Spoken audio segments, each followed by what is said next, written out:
Hey, salut! Google, tu connais? Mais est-ce que tu connais Google Scholar?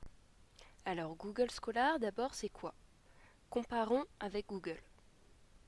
Si on regarde en premier ce que Google et Google Scholar interrogent. D'un côté, on voit que Google interroge tout le web.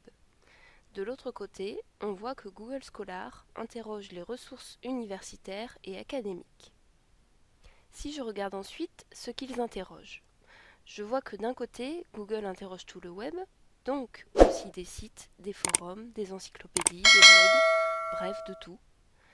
Et sur Google Scholar, on trouve principalement des références bibliographiques et parfois avec un lien direct vers le texte quand il est disponible.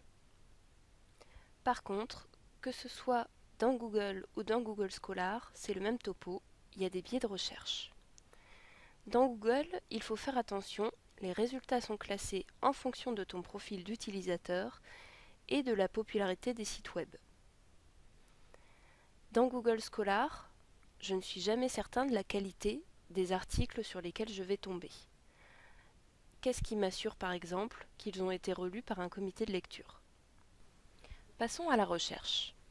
Ce qu'il faut savoir, c'est que dans les deux cas, chez Google et Google Scholar, le premier terme de recherche est le plus important. Avec une recherche comme prothèse hanche, le premier terme recherché va être prothèse.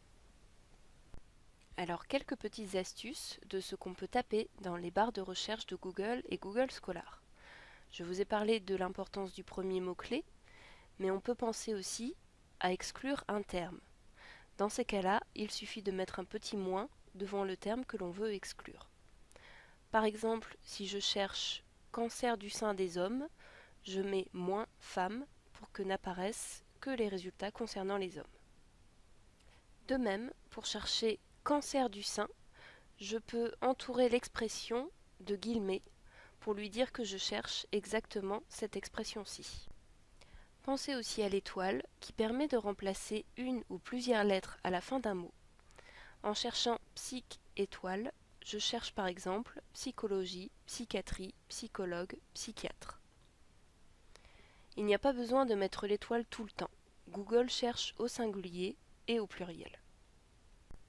Si tu ne te souviens plus, sache que tu peux retrouver toutes ces astuces de recherche dans la recherche avancée de Google et Google Scholar. En plus de ça, je peux aussi préciser où il cherche grâce à des filtres. Avec le filtre InURL, je peux chercher des résultats uniquement sur un site. Avec ma recherche prothèse de hanche, si je tape InURL HAS, je ne vais avoir des résultats sur les prothèses de hanche que sur le site de la Haute Autorité de Santé. Dans Google, il y a aussi le filtre FieldType qui permet de rechercher uniquement un format de fichier, comme par exemple le PDF. Et dans Google Scholar, il existe aussi les filtres Journal et Auteur.